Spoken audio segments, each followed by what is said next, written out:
Welcome back again all of you. अब तमाम students को इस वीवीआई क्वेश्चंस में बहुत बहुत स्वागत है, वेलकम करता हूं। मैं लेकर के आ गया हूं बोर्ड से संबंधित वेरी वेरी इंपॉर्टेंट क्वेश्चंस। जी हां, बोर्ड से संबंधित वेरी वेरी इंपॉर्टेंट क्वेश्चंस। अगर आप बोर्ड की तैयारी कर रहे हो तो ये लेक्चर, ये वीडियो आपके लिए काफी उपयोगी साबित होने वाला है, काफी उपयोगी साबित होने वाला है। एग्जाम में जाने से पहले एक दफा इस क्वेश्चंस को जरूर देख लेना, जो आपके एग्जाम के लिए बहुत ही महत्वपूर्ण होने वाला है। तो आइए हम लोग सीधे विलंब किए हुए चलते हैं सवाल की ओर। तो ये रहा आपका पहला सवाल आज का, इस क्लास का, इस वीडियो का। सवाल कहता है the torque acting on the dipole. ध्यान दीजिएगा, काफी महत्वपूर्ण सवाल है, काफी बढ़िया सवाल है। कहता है the torque acting on the dipole moment P. ध्यान दीजिएगा, डायपोल मोमेंट को हम लोग पी से डिनोट करते हैं। तो कहता है टॉर्क बताइए किसी डायपोल मोमेंट पर कितना लग रहा है। Is placed in electric field E, मतलब ई हो गया इलेक्ट्रिक फील्ड और पी हो गया डायपोल मोमेंट। तो सवाल ये कह रहा है कि किसी इलेक्ट्रिक फील्ड के अंदर एक डायपोल को रखा जाए तो उस डायपोल पर लगने वाला टॉर्क कितना होगा। टॉर्क पूछा जा रहा है, काफी बढ़िया सवाल है ये आपके एग्जाम के लिए। तो ध्यान देंगे बच्चों, प्यारे बच्चों, टॉर्क के लिए फॉर्मूला होता है टॉ बराबर पी साइन थीटा। ये फॉर्मूला होता है, आपने थ्योरी में पढ़ा होगा। अगर नहीं पढ़े हैं तो जरूर एक दफा इस थ्योरी वाले क्वेश्चंस को, इस फॉर्मूला को जरूर एक दफा देख लेना, क्योंकि हो सकता है 2 मार्क्स या 5 मार्क्स में ये लॉन्ग में भी आ सकता है। क्वेश्चन ये हो सकता है कि calculate the torque act on a dipole is placed in a uniform electric field. एक यूनिफॉर्म इलेक्ट्रिक फील्ड में डायपोल को रखा जाए तो उस पर लगने वाला टॉर्क बताया जाए कितना होगा। इसके लिए एक्सप्रेशन निकालना होगा, इस फॉर्मूला को करना होगा। 2 मार्क्स में पूछा जा सकता है, जरूर एक दफा देख लेना अगर आप थ्योरी की तैयारी कर रहे हो तो इसमें सवाल आ रहा है tau is equal to P sine theta, पर यहां पे वेक्टर फॉर्म में आपके आंसर है। तो आप जब इसको वेक्टर में लगाएंगे तो P vector cross E vector, तो ये रहा आपके ऑप्शन सही। देखिए कौन सा ऑप्शन सही है, पी क्रॉस ई। पी हो गया डायपोल मोमेंट और ई हो गया इलेक्ट्रिक फील्ड। तो tau is equal to P cross E, इसका मतलब ये पहला ही ऑप्शन आपका सही जा रहा है। तो ये रहा आपका पहला ऑप्शन इस सवाल का। ओके, चलते हम लोग अगले सवाल के और सवाल नंबर 2। नेक्स्ट नंबर क्वेश्चन क्या रहा है, ये रहा आपका सवाल नंबर 2। कहता है कि 3 कैपेसिटर्स, कितने कैपेसिटर्स है, 3 कैपेसिटर्स है, इच ऑफ कैपेसिटी सी, मतलब 3 कैपेसिटर्स आपको दिया गया और प्रत्येक की कैपेसिटी कितने हैं, तो सी है। जिसको कनेक्ट किया है आर कनेक्टेड इन सीरीज। ध्यान रखें, जब हम किसी भी कैपेसिटी, हमारे पास 2 या 2 से अधिक जब कैपेसिटर्स होते हैं तो उसको हम लोग 2 तरीके से जोड़ते हैं। एक सीरीज ग्रुपिंग होता है, एक पैरेलल ग्रुपिंग होता है। तो फिलहाल अभी जो सवाल कह रहा है कि हम उसे किस में कनेक्ट कर रहे हैं, तो सीरीज में कर रहे हैं। तो 3 कैपेसिटर्स, कितने कैपेसिटर्स है, 3 कैपेसिटर्स है और प्रत्येक की कैपेसिटी कितना दिया गया है, तो सी दिया गया है। और इसे आप कनेक्ट किस में कर रहे हैं, तो सीरीज में कर रहे हैं। तो कहता है रिजल्टेंट कैपेसिटी विल बी, बताइए उसका रिजल्टेंट क्या होगा। एक चीज और ध्यान देंगे, इस वर्ड पे थोड़ा गौर करेंगे। रिजल्टेंट के जगह पे टोटल क्या हो सकता है, टोटल भी पूछा जा सकता है कि टोटल कैपेसिटी कितना होगा या इक्विवेलेंट कैपेसिटी कितना होगा, ये भी आपसे पूछा जा सकता है। ठीक है, तो ध्यान देंगे। सबसे पहले तो फॉर्मूला को समझना होगा। हमने आपको कहा कि एक होता है सीरीज और एक होता है पैरेलल, दूसरा होता है पैरेलल ग्रुपिंग। अगर हम सीरीज की बात करें तो सीरीज में इक्विवेलेंट कैपेसिटी का फार्मूला होता है 1/C1 plus 1/C2 plus 1/C3 dot dot dot. आप जितना भी कैपेसिटर आगे जोड़े, आगे लेते जाएं, इसको है ना, जोड़ते जाएं। ये हो गया सीरीज के लिए। और पैरेलल की अगर बात करें तो C1 plus C2 plus C3 dot dot dot dot. ये रहा आपके पैरेलल की ग्रुपिंग की टू इक्विवेलेंट कैपेसिटी का फॉर्मूला। पर यहां पे आपसे पूछा जा रहा है सीरीज में बताओ भाई कितने कैपेसिटर्स है, 3 है। तो आप करना क्या कि 1/CS is equal to 1/C plus 1/C plus 1/C, क्योंकि सभी की कैपेसिटी कितना दिया गया है, तो C दिया गया है। तो 1/C plus 1/C plus 1/C is equal to कितना हो जाएगा, 1 प्लस 1 प्लस 1 अपॉन कितना हो जाएगा, C। जब आप इस सभी का एलसीएम लेंगे तो C एलसीएम हो जाएगा, 1 1 1 हो जाएगा, इज इक्वल टू 3/C। जब आप इसको क्रॉस मल्टीप्लाई करेंगे तो CS is equal to C upon क्या हो जाएगा, 3। ये रहा आपके आंसर। तो CS इज इक्वल टू क्या आ गया, C ऊपर जाएगा, 3 नीचे आएगा, तो C/3। बताइए इसमें कौन सा ऑप्शन सही है, तो C/3। दैट मींस आपका सही ऑप्शन क्या है, C। तो इस प्रकार आपका ये दूसरा सवाल का एकदम बिल्कुल परफेक्ट आंसर। इसी तरीके से आपको समझ करके आंसर करना होगा, ये नहीं कि हड़बड़ में गड़बड़ करना है। आप सवाल को पढ़ना है इत्मीनान के साथ और फिर उस आंसर को देखते हुए, क्वेश्चंस को देखते हुए आप आंसर करेंगे, ठीक है। अगला सवाल कहता है द इलेक्ट्रिक पोटेंशियल, क्या पूछा जा रहा है, the electric potential due to a small electric dipole. ध्यान देंगे, एक स्मॉल इलेक्ट्रिक डायपोल के इलेक्ट्रिक पोटेंशियल पूछा जा रहा है at a large distance R from the centre of the dipole is proportional to. जी हाँ, ध्यान देंगे, बहुत ही बढ़िया सवाल है। सवाल यह कह रहा है कि इलेक्ट्रिक पोटेंशियल बताइए एक शॉर्ट इलेक्ट्रिक डायपोल के द्वारा या स्मॉल इलेक्ट्रिक डायपोल का बताइए जो कि एक लार्ज डिस्टेंस पे सेंटर ऑफ डायपोल से। जैसे कि देखिए, अगर हम बात कर ले, थोड़ा सा डायग्राम बना देता हूं, ये प्लस क्यू और ये माइनस क्यू क्या है, एक डायपोल है, इलेक्ट्रिक डायपोल है, और ये डायपोल का क्या हो गया, सेंटर हो गया। और ये सेंटर मान लिया ये एक्सियल लाइन है, इक्वेटोरियल लाइन पे भी जा सकते हैं। तो इस डायपोल के कह रहा है किसी एक लार्ज डिस्टेंस पर, कहां से, ये सेंटर से, तो सेंटर से कितने डिस्टेंस पे, तो मान लिया जाए आर डिस्टेंस पे। ये कह रहा है कि एक डायपोल के at a large distance R पर फ्रॉम द सेंटर, तो सेंटर से आर दूरी पर बताइए उसकी इलेक्ट्रिक पोटेंशियल का वैल्यू कितना होगा। तो ध्यान दें, सबसे पहली बात आपको यहां पे मैं बता दूं कि अगर ये डायपोल हो ना, तो डायपोल के लिए इलेक्ट्रिक पोटेंशियल का फॉर्मूला जो होता है K into P upon R square होता है, ध्यान देंगे। और अगर यही पे सिर्फ पॉइंट चार्ज हो तो V इज इक्वल टू के इंटू क्यू अपॉन आर होता है, ठीक है। ये इलेक्ट्रिक पोटेंशियल ये किसके लिए है, पॉइंट चार्ज, किसके लिए होता है, पॉइंट चार्ज के लिए ये फॉर्मूला होता है। और ये किसके लिए होता है, डायपोल के लिए होता है। तो ध्यान देंगे, यहाँ पे कंफ्यूजन नहीं होनी चाहिए। Electric potential due to a point charge का फॉर्मूला क्वेश्चन पूछे तो पोटेंशियल क्या हो गया, directly proportional to 1 upon R का हो गया। लेकिन अगर यहाँ डायपोल की बात हो रही है तो potential is directly proportional to किसके होगा, आर स्क्वायर का होगा। तो अभी जो आपका सवाल है प्रेजेंट में ये नहीं है, प्रेजेंट में जो सवाल है आपका ये वाला है, डायपोल के द्वारा कह रहा है। तो डायपोल के लिए बताइए कौन सा ऑप्शन सही हो रहा है, V is directly inversely proportional to 1 upon R square. बताइए इसमें कौन सा ऑप्शन सही है आपका, तो 1 upon R square, that means C.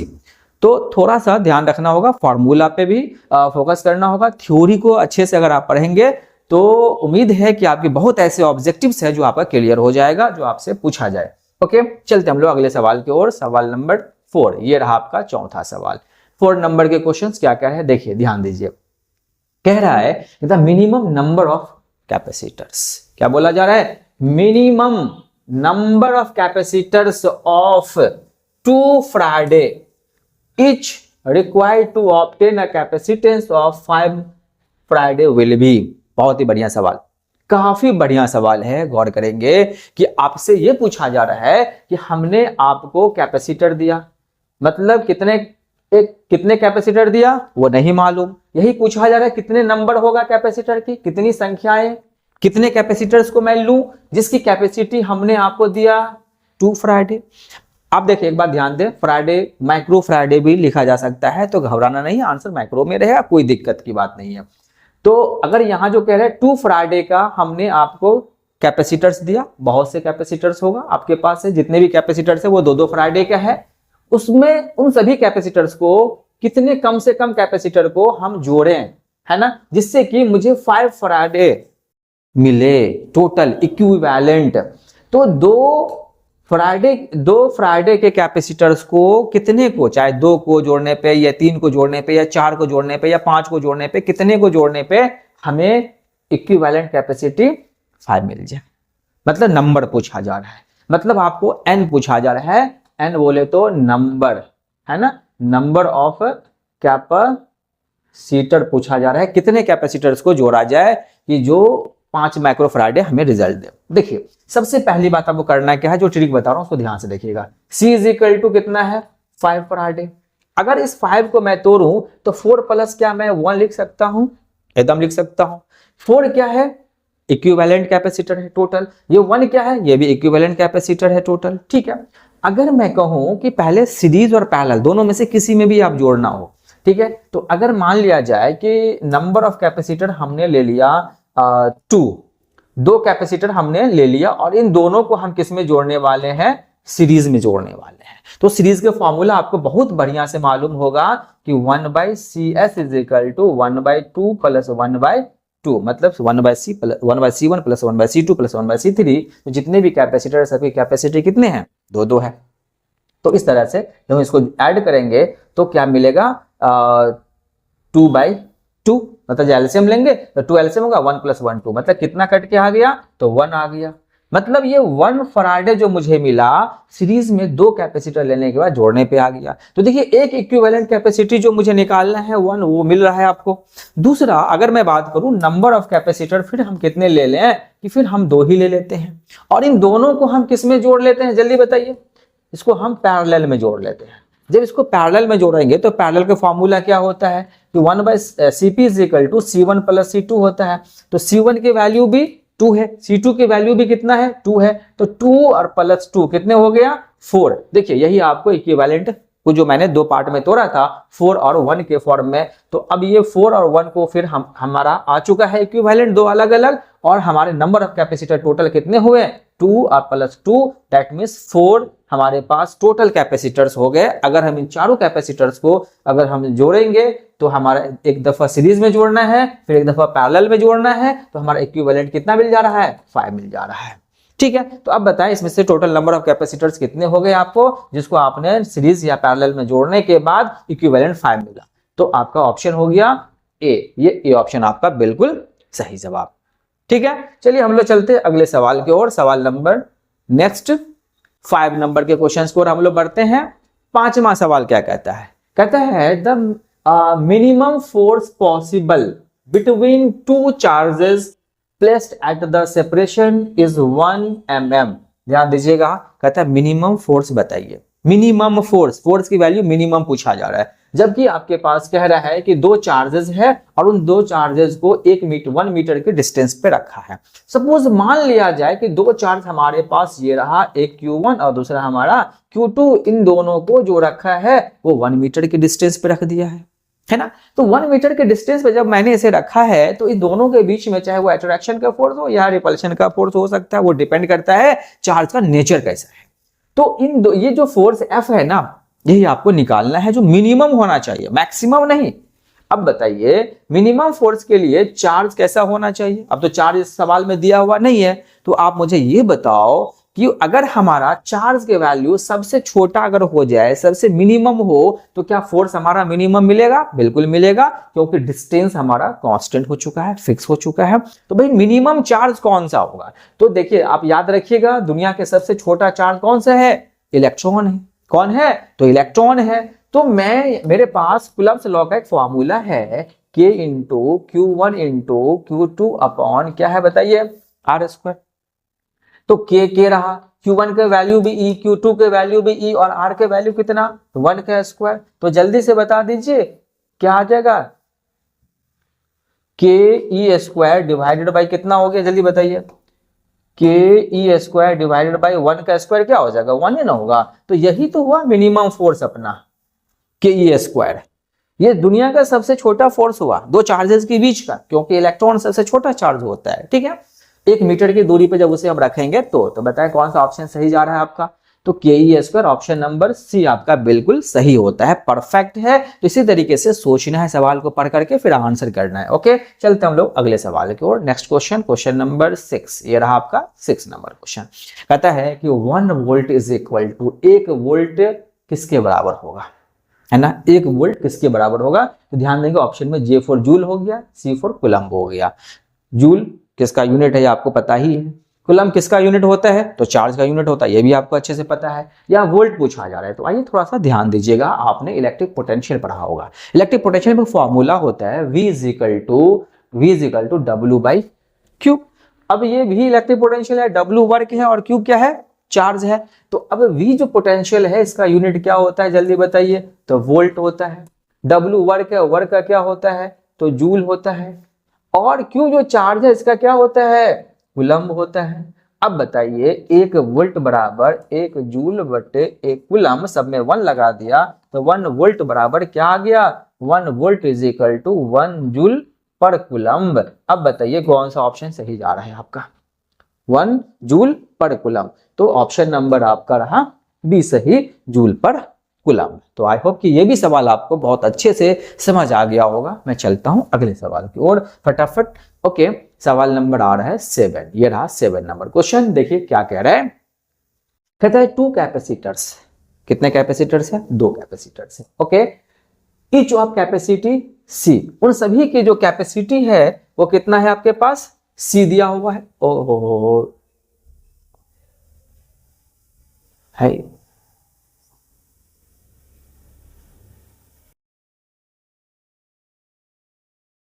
1 second. हाँ, ये रहा आपका ये सवाल था।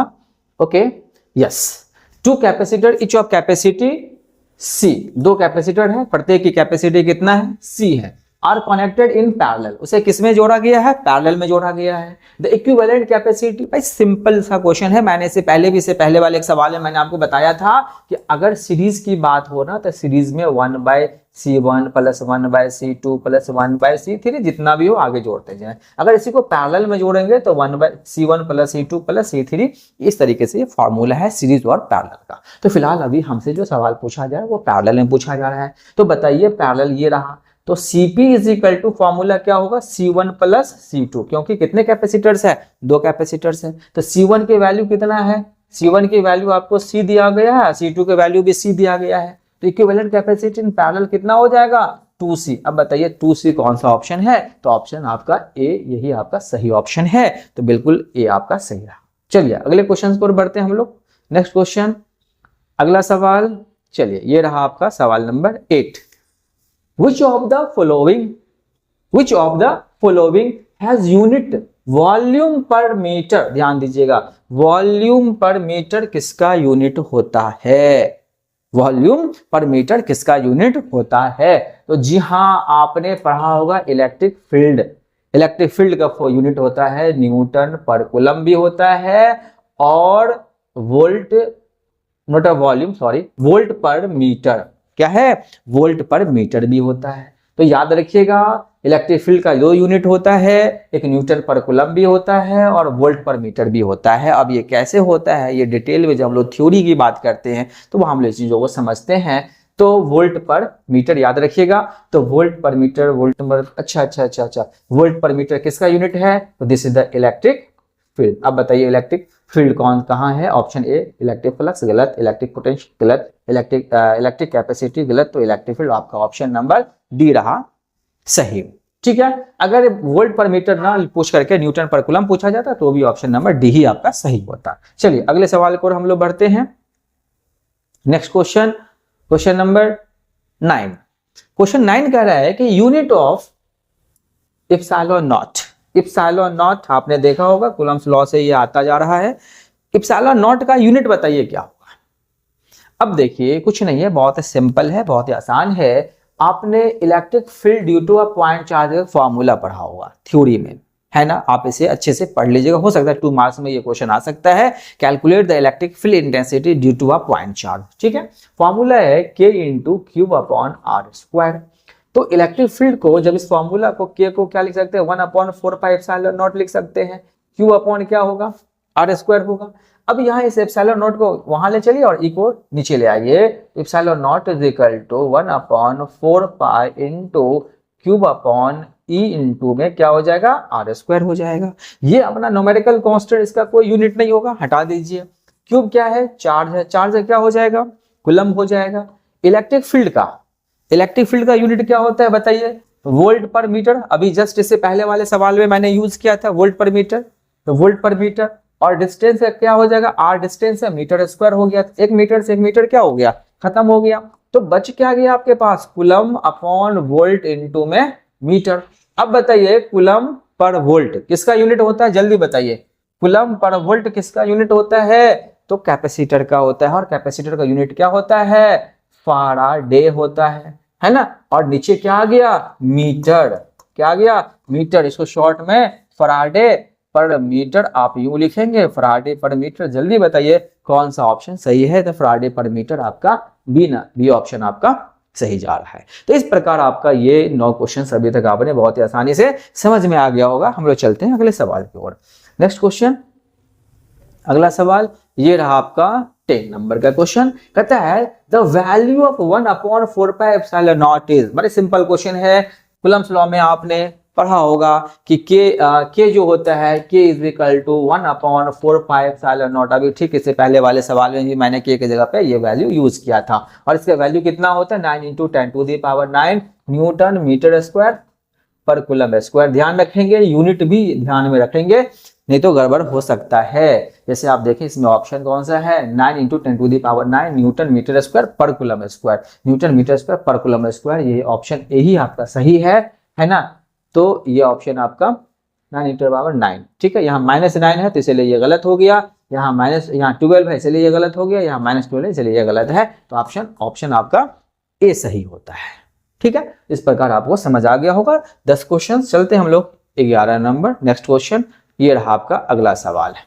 कहता है the electric potential is equal to, electric potential किसके बराबर होगा। सिंपल सी बात है, मैंने V इज इक्वल टू, आपने इलेक्ट्रिक पोटेंशियल का फॉर्मूला पढ़ा होगा, V is equal to W by क्या होता है, क्यूब होता है। तो भैया इलेक्ट्रिक पोटेंशियल बराबर क्या होता है, वर्क डन बाय चार्ज। तो बताइए इसमें से वर्क डन बाय चार्ज कौन सा फॉर्मूला, कौन सा ऑप्शन सही आ रहा है, option number B, W for work, Q for charge. तो ये रहा आपका बी ऑप्शन बिल्कुल सही। ओके, चलते हम लोग अगले सवाल की ओर। तो अब खत्म हो गया ये 11 क्वेश्चन था। आप इस 11 क्वेश्चंस को अच्छे से प्रैक्टिस करना और एक बार जरूर इस सभी सवालों को देख करके जाइएगा, अपने दिमाग में सेट करके जाइएगा। हो सकता है इसमें से आपके ऑब्जेक्टिव से एग्जाम में कई सारे आ सकता है। और ये रहा आपके एक छोटा सा एडवर्टीजमेंट है आप लोगों के लिए। अली सर का जो है 12th का जो नया बैच 2 फरवरी से आने वाला है, 2 फरवरी से 12th का नया बैच शुरू होने वाला है, जिसका टाइम है मॉर्निंग में 7 से 8, 8 से 9 एंड 9 से 10, है ना। और एड्रेस लोकेशन है कि नाका 5, है ना, नाका 5 नियर आजाद चौक, आजाद चौक के करीब है। और ये मिस्र टोला एक आजाद चौक के बगल में है। जो एक सेंटर सेकेंडरी एक स्कूल भी है उसके ठीक जस्ट बगल में है। तो आजाद नाका 5 नियर आजाद चौक मिस्र टोला। अगर किसी को कोई दिक्कत हो तो इस नंबर पे भी कांटेक्ट करके आप आ सकते हैं। Best of luck when I meet you next time.